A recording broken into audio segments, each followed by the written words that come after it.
తాకట్లో ఉన్న మీ బంగారాన్ని విడిపించి ఆ రోజు ఆన్లైన్ రేటుకి కొంటాం. Sharma gold company.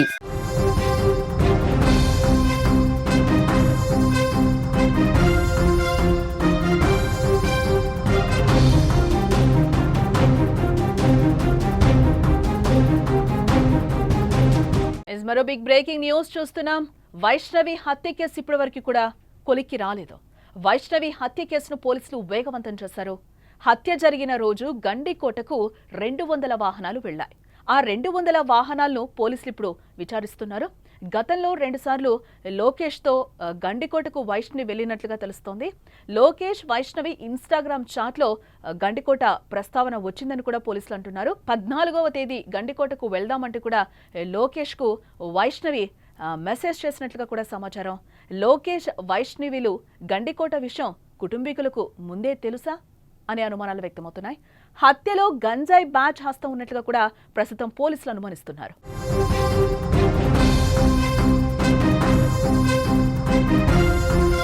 గండికోటలో ఇంటర్ విద్యార్థిని వైష్ణవి హత్య కేసు వారం రోజులైనా ఒక కొలిక్కి రావటం లేదు. ఈ కేసు రోజుకో కొత్త మలుపు తీసుకుంటోంది. అసలు వైష్ణవిని చంపిందెవరు, ఎందుకు చంపారు అనేది ఇంకా బయటకు రాలేదు. అయితే ప్రస్తుతం పోలీసులు వైష్ణవి హత్య కేసును వేగవంతం చేసినట్లు కూడా మనకు తెలుస్తోంది. అసలు హత్య జరిగిన రోజు గండికోటకు ఎన్ని వాహనాలు వెళ్లాయి అనే కోణంలో ప్రస్తుతం పోలీసులు విచారిస్తున్నారు. అయితే హత్య జరిగిన రోజు 200 వాహనాలు గండికోటకు వెళ్లినట్లుగా తెలుస్తోంది. ప్రస్తుతం ఆ 200 వాహనాల్లో ఉన్న వారిని పోలీసులు విచారించే పనిలో పడినట్లుగా కూడా మనకి సమాచారం అయితే అందుతోంది. అయితే పోలీసులు మరో కోణంలో ఈ హత్య కేసులో ఏమైనా గంజాయి బ్యాచ్ హస్తం ఉందా అని పోలీసులు అనుమానిస్తున్నారట. ఒకవేళ గంజాయి బ్యాచ్ హత్య చేసుంటే వైష్ణవిని ఇంత దారుణంగా చంపాల్సిన అవసరం ఏంటి అనేది ఇప్పుడు అందరి ముందున్న ప్రశ్న. మొత్తానికి పోలీసులు ఈ కేసును వేగవంతం చేశారని అయితే అర్థమవుతోంది. ఇదిలా ఉంటే గతంలో కూడా వైష్ణవి లోకేష్తో కలిసి 2 సార్లు గండికోటకు వెళ్ళినట్లుగా మనకైతే సమాచారం అందుతోంది. గండికోట గురించి వారిద్దరు ఇన్స్టాగ్రామ్లో చాటింగ్ కూడా చేసుకునేవారట. అయితే 14వ తేదీ గండికోటకు వెళ్దామని 11వ తేదీనే వైష్ణవి ఇన్స్టాగ్రామ్లో లోకేష్కు మెసేజ్ చేసిందని సమాచారం. ఇదంతా చూస్తుంటే లోకేష్ వైష్ణవి గండికోటకు వెళ్లే విషయం కుటుంబ సభ్యులకు ముందే తెలుసా అనే సందేహాలు కూడా ఇప్పుడు మొదలవుతున్నాయి. ఇక ఇదే అంశానికి సంబంధించి మరింత సమాచారం మా ప్రతినిధి సుదర్శన్ అందించే ప్రయత్నం చేస్తారు. ఎస్ సుదర్శన్. పోలీసుల విచారణ వేగవంతం అయింది, కానీ ఆలస్యం అవడానికి కారణం అది టూరిస్ట్ ప్లేస్ కాబట్టి నెంబర్ ఆఫ్ వెహికల్స్ ఆ రోజు వెళ్ళాయి. అంటే ఎక్కడెక్కడి నుంచో వచ్చినటువంటి వ్యక్తులు కాబట్టి వాళ్ళందరినీ గుర్తించినప్పటికీ పిలిచి వాళ్ళని విచారించడానికి కొంత సమయం పడుతుంది. వాళ్ళలో కొంతమంది సహకరించవచ్చు, కొంతమంది సహకరించకపోవచ్చు కూడా. ఎందుకంటే ఏదో టూరిస్ట్ ప్లేస్ కి వచ్చి ఎంజాయ్ చేద్దామని వాళ్ళు వస్తే కొత్తగా ఈ కేసు ఏంటి, మా మెడకు చుట్టుకోవడం ఏంటి, మేము విచారణకి వెళ్ళడం ఏంటి అనే ఫీలింగ్ కూడా వాళ్ళకు ఉండొచ్చు. కాబట్టి వాళ్ళని కూడా నచ్చజెప్పాలి, వాళ్ళ నుంచి సమాచారం సేకరించాలి.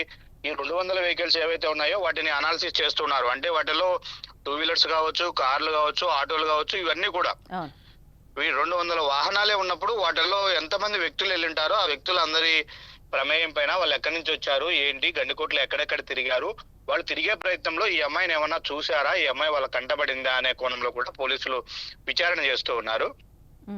దీనికి సంబంధించి 4 రకాల ఇన్వెస్టిగేషన్ టీమ్స్ ను అరేంజ్ చేశారు. ఒకటి ఫోరెన్సిక్ టీం ఉంది, వాళ్ళు ఫోరెన్సిక్ సంబంధించినటువంటి ఆ క్లూస్ కి సంబంధించినటువంటి చేస్తున్నారు. మరొకటి క్లూస్ టీం పనిచేస్తూ ఉంది, మరొకటి ఇంట్రాగేషన్ టీం పనిచేస్తుంది, మరొకటి వాహనాల అనాలిసిస్ అంటే సీసీ ఫుటేజ్ ను అనాలిసిస్ చేసే టీం పనిచేస్తూ ఉంది. మొత్తం 4 టీములుగా విడిపోయి ఎవరి పని వాళ్ళు చేస్తూ ఉన్నారు. కాబట్టి కొంత సమయం పడుతుంది. వాహనాలు ఎక్కువగా వచ్చాయి, ఆ రోజు జనం ఎక్కువగా వచ్చారు కాబట్టి. ఇక్కడే మనకు ఇంకొక సందేహం కూడా కలుగుతుంది.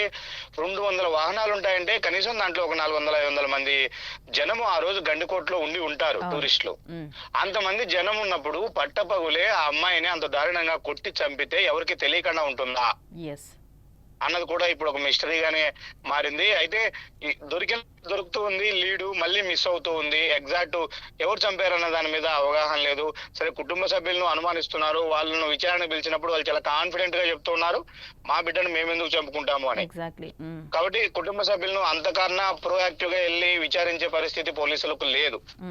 వెళ్ళినా కూడా అది బూమరాంగ్ అయ్యే అవకాశం ఉంటుంది. కాబట్టి ఇప్పుడు పోలీసుల లక్ష్యం అంతా కూడా డైరెక్ట్ హత్యలో ఎవరు పాల్గొన్నారో వాళ్ళను పట్టుకుంటే, పాత్రధారులను పట్టుకుంటే తర్వాత సూత్రధారుల పేర్లు వాళ్ళ ద్వారానే చెప్పించి వాళ్ళని అదుపులోకి తీసుకోవాలనేది పోలీసుల ప్లాన్. అయితే చంపిన వాళ్ళలో ఇప్పుడు సుపారీ బ్యాచ్ ఉంటుంది, కనీసం 3-4తో కూడినటువంటి ఒక బ్యాచ్ ఈ అఘాయిత్యానికి పాల్పడ్డారు, వాళ్ళే అంతకులు అనే కోణంలో పోలీసులు అనుమానిస్తున్న నేపథ్యంలో పాత రికార్డులన్నీ కూడా ఇప్పటికే పాత నేరస్తుల రికార్డులు వెరిఫై చేస్తూ ఉన్నారు. అందులో సుపారీ గ్యాంగ్ అంటే గంజాయి రిలేటెడ్ బ్యాచ్ కూడా ఉండవచ్చు అన్న కోణంలో ప్రొద్దుటూరు ముఖ్యంగా ఈ డ్రగ్స్ కు గంజాయికి ఈ మధ్య కాలంలో కేర్ ఆఫ్ అడ్రస్ గా మారింది. అంటే ఇక్కడ ఒక పాయింట్ సుదర్శన్, అంటే మీరు చెప్తున్నారు అంటే గంజాయి బ్యాచ్ ఏమైనా చేసి ఉంటుందా అనేది ఒక అనుమానం అయితే గనక వాళ్ళు ఇక్కడ అత్యాచారం జరగలేదు అని కూడా క్లియర్ గా క్లీన్ చిట్ ఇవ్వడం జరిగింది పోలీసులు కూడా. ఎస్ అందరి అనుమానము అదే. ఇప్పుడు ఆకతాయిలో గంజాయి బ్యాచ్ మద్యం మత్తులోనూ అమ్మాయి మీద ఈ అఘాయిత్యానికి పాల్పడితే ఖచ్చితంగా వాళ్ళు అంటే మా అమ్మాయి పైన రేప్ యాక్టివిటీ చేసే అవకాశం ఉంటది, కానీ అదేమి జరగలేదు. కానీ ఇక్కడ ఇంకొక సెన్సిటివ్ ఇష్యూ ఏంటంటే వీళ్ళకు సుపారీ ఇచ్చి ఎంతవరకు ఏ విధంగా చంపమన్నారు ఆ విధంగానే చంపి ఉంటారు అనేది ప్లాన్. ఓకే, కాబట్టి ఆ అమ్మాయి వాళ్ళ సొంత బంధువు కాబట్టి సపోజ్ మనం ఒకసారి కుటుంబ సభ్యుల కోణంలో అనుమానం వ్యక్తం చేస్తే వాళ్ళు వాళ్ళ అమ్మాయి పైన ఇట్లా అఘాయిత్యం చేయడానికో ఇంకో దానికో వాళ్ళు అంగీకరించారు. కాబట్టి ఎంతవరకు టాస్క్ కంప్లీట్ చేయాలో అంతవరకే చేసి వాళ్ళు ఏ విధంగా పరారవ్వాలి ఏంటి అనే స్కెచ్ కూడా వాళ్ళే గీసుకున్నారు. వీళ్ళు ఆ రోజు ఎలాంటి డైరెక్షన్ ఇవ్వలేదు. మనం ఫస్ట్ నుంచి ఎక్స్పెక్ట్ చేస్తున్నది గండికోటకు 14వ తేదీన వైష్ణవి వెళ్తుంది లోకేష్ తో కలిసి అని మాకు ఉదయం కాలేజీ నుంచి ఫోన్ వచ్చినాకే తెలిసింది అనేది కుటుంబ సభ్యుల వాదన. అంటే ముందే తెలిసిందా? అంత తక్కువ టైంలో ఒక సుపారీ గ్యాంగ్ ను పికప్ చేసుకోవడానికో వాళ్ళని అక్కడికి పంపించడానికో సమయం ఉండదు ఎవరికైనా చంపాలనే వాళ్ళకు.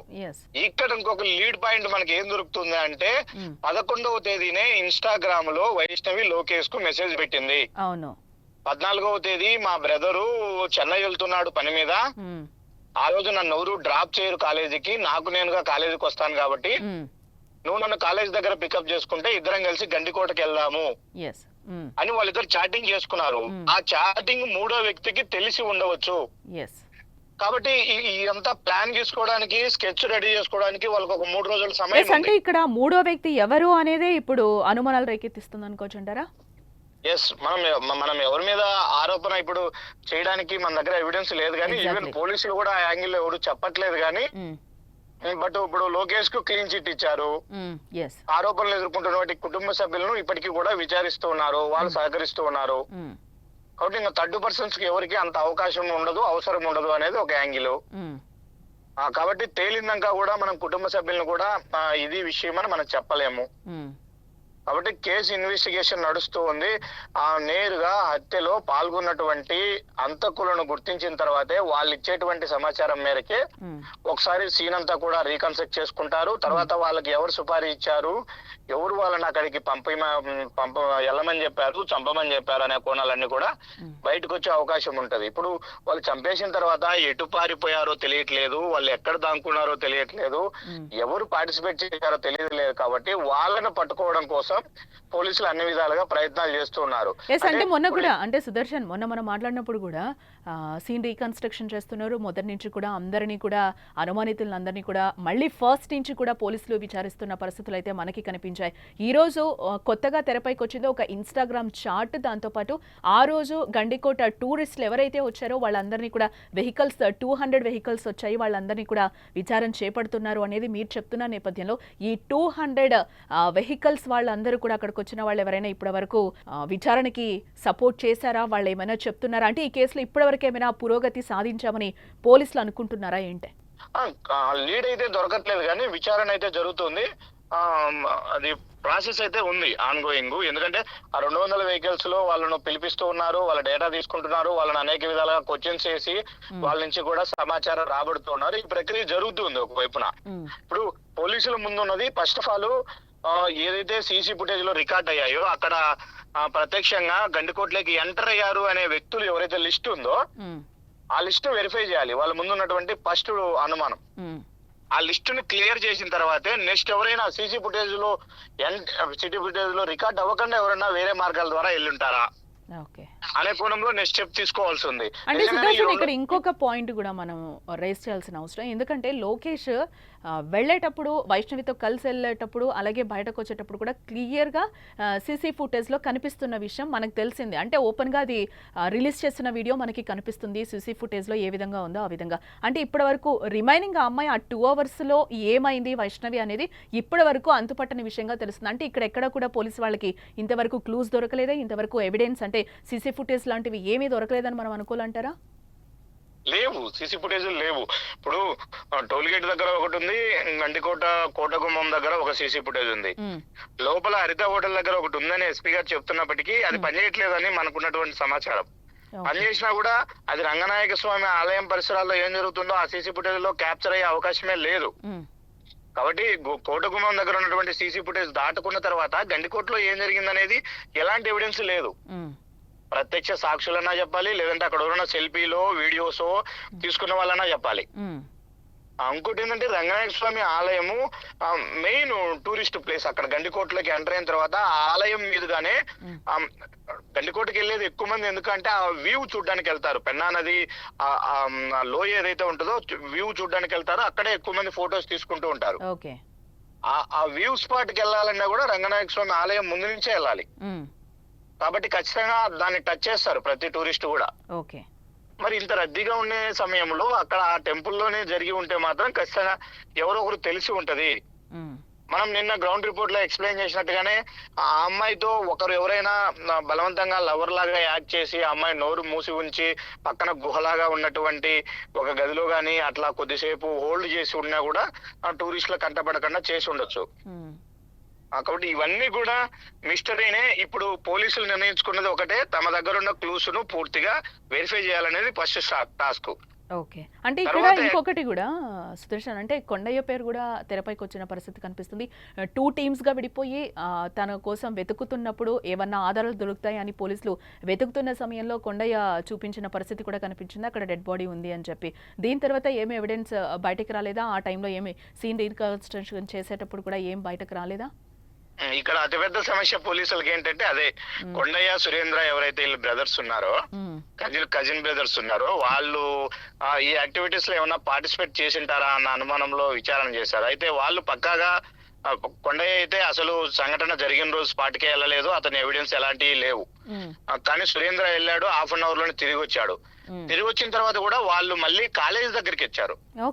అంటే అక్కడ 12 నుంచి సాయంత్రం 4 వరకు హత్య జరిగి ఉంటుందని పోలీసులు అనుమానిస్తున్నారు.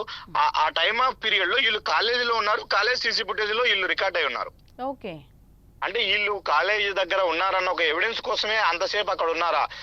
వైష్ణవి వాళ్ళ మదర్ కూడా అక్కడే ఉంది. వైష్ణవి వాళ్ళ మదరు, వాళ్ళ బ్రదర్స్ ఇద్దరు, కొండయ్య సురేంద్ర, ఇద్దరు కాలేజీ దగ్గరే ఉన్నారు. కాలేజీ సీసీ ఫుటేజ్ ఈవినింగ్ వరకు కూడా చూపిస్తా ఉంది, అందులో వీళ్ళు ఉన్నారు. కాబట్టి వీళ్ళు డైరెక్ట్ గా ఆ టైంలో గండికోటలో ఉనింటారు అని చెప్పడానికి లేదు, ఎవిడెన్స్ క్లియర్ గా ఉంది. ఇక్కడ ఉన్నారు వాళ్ళు. కాబట్టి వీళ్ళ ప్రమేయం ఎవరిది లేదు. ఖచ్చితంగా అక్కడ బయట వ్యక్తులు సుపారీ గ్యాంగ్ చేసి ఉంటారు. కాబట్టి గంజాయి బ్యాచ్, ఎందుకంటే ఒక అమ్మాయిని, అందులో కూడా ఆ అమ్మాయికి ఎలాంటి సంబంధం లేని వ్యక్తులు అంత క్రూరంగా హింసించి చంపాల్సిన అవసరం ఉండదు. అంటే కాన్షియస్ లో ఉన్న మనిషి ఎవరు కూడా అంత దారుణానికి పాల్పడడానికి మనసు రాదు. మద్యం తీసుకోనో, గంజాయి తీసుకోనో, డ్రగ్స్ తీసుకుంటే తప్ప, విచక్షణ కోల్పోతే తప్ప ఆ విధంగా అమ్మాయి మీద దాడి చేయలేరు.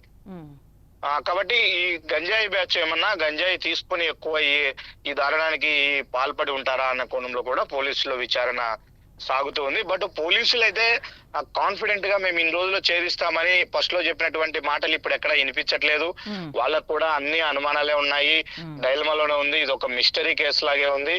ఇది చాలా పెద్ద టాస్క్. ఇంకా కూడా వాళ్ళకి కావాల్సినటువంటి టెక్నికల్ నాలెడ్జ్ ను, వాళ్ళ దగ్గర ఉన్నటువంటి అన్ని రకాల టెక్నికల్ ఎక్విప్మెంట్స్ ను వాడుతున్నారు, మ్యాన్ పవర్ ను వాడుతున్నారు. సుమారుగా 50-60 మంది ఇన్వెస్టిగేషన్ లో పార్టిసిపేట్ చేస్తున్నారు పోలీస్ సిబ్బంది. అన్ని శక్తులు ఒడ్డుతున్నారు. పైనుంచి కూడా ఫాలో అప్ ఉందని ఎస్పీనే చెప్తున్నారు, డిఐజీ ఫాలో అప్ చేస్తున్నారు. పైన స్టేట్ లెవెల్ నుంచి కూడా మాకు ఫాలో అప్ లో ఉన్నాం, మేము ఖచ్చితంగా దీన్ని ఛేదిస్తామని చెప్తున్నారు. కానీ ఎప్పటిలోగా అనేది కాన్ఫిడెంట్ గా చెప్పట్లేదు. అంటే ఇప్పట్లో ఇన్వెస్టిగేషన్ పూర్తయ్యే ఇవైతే కనిపించట్లేదు మనకి. కనిపించట్లేదు. వాళ్ళు ఏమంటున్నారంటే మమ్మల్ని ఫ్రీగా వదిలేయండి కొద్ది రోజులు, మేము అన్ని కోణాలను అనాలిసిస్ చేసిన తర్వాత పక్కాగా పట్టుకుంటాము. ఎందుకంటే ఏ కేసులైనా పోలీసులు ఫస్ట్ మనకు తెలిసింది చేసేది ఏంటంటే, ఏమాత్రం అనుమానం వచ్చినా వాళ్ళని తీసుకెళ్లి వాళ్ళ యాంగిల్లో ఇంట్రాగేషన్ చేస్తే వాళ్ళు కక్కేస్తారు నిజం. ఎస్ అంటే ఇంకొకటి కూడా అంటే సుదర్శన్ మొన్న మనం మాట్లాడినప్పుడు అంటే వైష్ణవి పేరెంట్స్ తో మాట్లాడినప్పుడు కూడా తల్లి కూడా క్లియర్ గా చెప్తుంది ఖచ్చితంగా ఆమె మీద అత్యాచారం అటెంప్ట్ జరిగింది అని చెప్పి పోలీసు వాళ్ళేమో క్లియర్ గా చెప్తున్నారు. వారి వర్షన్ ఏమైనా మాట్లాడింది అంటే పోలీసులు కూడా చెప్తున్నారు కదా క్లియర్ గా అంటే మనం లోకేష్ కి క్లీన్ చిట్ ఇవ్వడం జరిగింది, తన ప్రమేయం లేదు ఈ హత్యకి సంబంధించి అని కూడా పోలీసులు చెప్పారు. అలాగే అఘాయిత్యాలు ఎటువంటివి కూడా జరగలేదు, కాకపోతే బలంగా కొట్టారు, లివర్ కూడా కొద్దిగా డ్యామేజ్ అవ్వడం వల్లే తను చనిపోవడం జరిగింది అనేది కూడా పోలీసులు క్లియర్ గా ఎవిడెన్స్ చూపిస్తున్న పరిస్థితి కనిపిస్తుంది. ఈ నేపథ్యంలో ఫ్యామిలీ మెంబర్స్ ఏమైనా ఆలోచన మారిందా, వాళ్ళు ఏమైనా మాట్లాడారా ఏంటి? లేదు, ఆలోచన మారలేదు. వాళ్ళు ఇప్పటికీ కూడా అదే అంటారు. ఏ విధంగా మీరు లోకేష్ కు క్లీన్ చిట్ ఇస్తారు? వాడు వచ్చాడు వెళ్ళాడు అనే టైమింగ్స్ ఉంటే సరిపోద్దా? వాళ్ళ బ్యాచ్ ని ఏమన్నా పెట్టాడేమో, వాళ్ళ ఫ్రెండ్స్ ని పెట్టాడేమో అక్కడ. లోకేష్ జులాయి వ్యక్తి, తిరుగుతూ ఉంటాడు బయట. అతను చదువు డ్రాప్ అవుట్, చదువు లేదు, అతను గంజాయి బ్యాచ్ తో కూడా సంబంధాలు ఉన్నాయి కాబట్టి వాళ్ళ బ్యాచ్ ఏమైనా అక్కడ అతనే అరేంజ్ చేసి ఉండొచ్చేమో అనే అనుమానాలే ఇప్పుడు కూడా ఇప్పటికీ వాళ్ళు అదే వర్షనే మాట్లాడుతున్నారు. అఘాయిత్యం జరగలేదు అని పోలీసులు చెప్తున్నదాన్ని కూడా వాళ్ళు నమ్మట్లేదు, పాజిటివ్ గా తీసుకోవట్లేదు. ఇవన్నీ వదిలేయండి, లోపల ఏం జరిగింది అనేది వదిలేయండి. ఆకతాయిల అమ్మాయిని చంపారు, వాళ్ళు అఘాయిత్యం చేయకపోయినప్పటికీ 2 గంటలు రూమ్ లోనే ఇద్దరు ఉన్నారని పోలీసులు చెప్తూ ఉన్నారు. అంటే లోకేష్ కు వేరే ఉద్దేశం లేకపోతే, మా అమ్మాయి మీద ఇంకొక విధంగా లైంగిక దాడి చేయాలన్న ఆలోచన లేకపోతే రూమ్ తీసుకొని 2 గంటలు గడపాల్సిన అవసరం ఏముంటుంది అన్నది వీళ్ళకి వచ్చాను. దాన్ని జస్టిఫై చేసుకునే ఎవిడెన్సెస్ కూడా పోలీసులు ఇప్పుడు కలెక్ట్ చేస్తూ ఉన్నారు. అది కూడా జరుగుతూ ఉంది. కాకపోతే ఈ లోపే సమయం ఆలస్యమయ్యే కొద్దీ ఇప్పుడు ప్రజా సంఘాలు నిన్న ఆందోళన చేశాయి. కడపలో ఒక క్యాండిల్ ర్యాలీ నిర్వహించాయి. గండికొమ్మ ఈ అమ్మాయి వైష్ణవి హత్య కేసును పక్కదారి పట్టిస్తున్నారు పోలీసులు, వాళ్ళు ఆరోపిస్తున్నారు. విరసం సంఘం ఆధ్వర్యంలో కొంతమంది వచ్చారు, వాళ్ళు డిఎస్పీతో ఇంటరాక్ట్ అయ్యారు. అసలు వాళ్ళకు చేస్తున్నటువంటి క్వశ్చన్ ఏంటంటే లోకేష్ మీ అదుపులో ఉన్నాడా లేడా? ఆ అబ్బాయి క్లీన్ చిట్ ఇచ్చారు. వాళ్ళ తల్లిదండ్రులతో మాట్లాడితే మా అబ్బాయి ఎక్కడున్నాడో మాకు తెలియదు, సేఫ్ గానే ఉన్నాడు అని చెప్తున్నారు, కానీ పోలీసులు ఎక్కడున్నాడు చెప్పట్లేదు. మరి మీరే క్లీన్ చిట్ ఇచ్చినాక ఆ అబ్బాయిని ఎందుకు వదలట్లేదు? ఒకవేళ మీ కస్టడీలో ఉంటే 24 hours లో కోర్టులో ప్రవేశపెట్టాలి కదా, ఎందుకు చేయట్లేదు పోలీసులు అని ఆ క్వశ్చన్ కూడా విరసం వాళ్ళ నుంచి కూడా పోలీసులకు ఎదురవుతుంది. కాబట్టి ఇప్పటి వరకు అయితే ప్రజా సంఘాలు, విరసం లాంటి సంఘాలు ఇలాంటివన్నీ కూడా ఇందులో ఇన్వాల్వ్ అయి పెదవి విప్పుతున్న నేపథ్యంలో రేపటి రోజున ఇంకా పొలిటికల్ పార్టీస్ కూడా వీటిలోకి ఎంటర్ అయితే మాత్రం మరింత పొలిటికలైజ్ అయ్యే అవకాశం కూడా ఉంటుంది. అప్పుడు పోలీసుల మీద తీవ్ర ఒత్తిడి ఉంది, తీవ్ర ఒత్తిడి ఉంది. వాళ్ళు ఎవరు ఒత్తిడికో కాదు కానీ వాళ్ళకే ఒక ఛాలెంజింగ్ గా ఉంది. కాకపోతే వాళ్ళు చెప్తున్నది ఏంటంటే ఇది సెన్సిటివ్ ఇష్యూ. ఎందుకంటే అమ్మాయి వాళ్ళ పేరెంట్స్ సైడ్ నుంచి కూడా, బంధువుల సైడ్ నుంచి కూడా కొన్ని క్లూస్ దొరుకుతున్నాయి, అనుమానాలు వ్యక్తమవుతున్న నేపథ్యంలో ప్రోబ్ గా మేము వెళ్ళి వాళ్ళని విచారించలేము. కాబట్టి ఒక పక్క ఎవిడెన్స్ కోసం చూస్తూ ఉన్నాము. కాబట్టి టైం కావాలి, చేస్తాం ఖచ్చితంగా. ఇందులో ఎవరిని వదిలేదు లేదు. నిజంగా వైష్ణవికి జరిగినటువంటి అన్యాయం పట్ల ఖచ్చితంగా అమ్మాయికి న్యాయం జరిగే విధంగానే మా విచారణ ఉంటది. నిజమైనటువంటి హంతకులనే మేము మీడియా ముందు ప్రవేశపెడతాము. ఆ గుణంలో ఎలాంటి మాకు ఒత్తిళ్లు లేవు, మేము కాంప్రమైజ్ అయ్యే పరిస్థితి లేదని పోలీసులు అయితే స్పష్టంగా చెప్తున్నారు. రైట్ సుదర్శన్, మరిన్ని అప్డేట్స్ కోసం మళ్ళీ మిమ్మల్ని కాంటాక్ట్ చేస్తాం. మొత్తంగా ఇది పరిస్థితి. పోలీసులకు అయితే ఒక ఛాలెంజింగ్ కేసుగా వైష్ణవిది మారిందని చెప్పుకోవచ్చు. ఇప్పటికీ తీవ్ర ఒత్తిడిలో కూడా పోలీసులు ఉన్నట్లుగా తెలుస్తుంది. దాన్ని కూడా వాళ్ళు ఒక ఛాలెంజింగ్గా తీసుకున్నారు. ఖచ్చితంగా దీన్ని మేము చేస్తాము అని కూడా చెప్తున్నారు. అన్ని పక్కగా ప్రూఫ్లు దొరికినప్పుడు ఖచ్చితంగా మేము ప్రెస్ మీట్ పెట్టి చెప్తామని కూడా వాళ్ళు క్లియర్గా చెప్తున్న దాఖలాలు అయితే మనకి కనిపిస్తున్నాయి. గండికోట ఇంటర్ విద్యార్థిని వైష్ణవి హత్య కేసు వారం రోజులైనా కూడా ఒక కొలిక్కి రాలేదు. ఈ కేసు రోజుకో కొత్త మలుపు తిరుగుతోంది. అసలు వైష్ణవిని చంపిందెవరు, ఎందుకు చంపారు అనేది ఇంకా బయటకి రాలేదు. అయితే ప్రస్తుతం పోలీసులు వైష్ణవి హత్య కేసును వేగవంతం చేశారు. పురోగతి ఎంతో కొంత సాధించాలి అని దీంట్లో కూడా పోలీసుల మీద కూడా తీవ్ర ఒత్తిడి ఉంది. అసలు హత్య జరిగిన రోజు గండికోటకు ఎన్ని వాహనాలు వెళ్లాయి అనే కోణంలో కూడా పోలీసులు ప్రస్తుతం విచారిస్తున్నట్లుగా కూడా తెలుస్తోంది. అయితే హత్య జరిగిన రోజు ఆ 200 వాహనాలు గండికోటకు వెళ్ళినట్లుగా కూడా క్లియర్గా చెప్తున్నారు. ప్రస్తుతం ఆ 200 వాహనాల్లో ఉన్న వారిని పోలీసులు విచారించావు పనిలో పడ్డారు ప్రస్తుతం. అయితే పోలీసులు మరో కోణంలో ఈ హత్య కేసులో ఏమైనా గంజాయి బ్యాచ్ హస్తం ఉందా అని కూడా పోలీసులు అనుమానిస్తున్నారు. ఒకవేళ గంజాయి బ్యాచ్ ఇది చేస్తుంటే కనుక ఆ అమ్మాయి మీద అఘాయిత్యం జరగలేదు అనేది కూడా పోలీసులు చెప్పడం జరిగింది.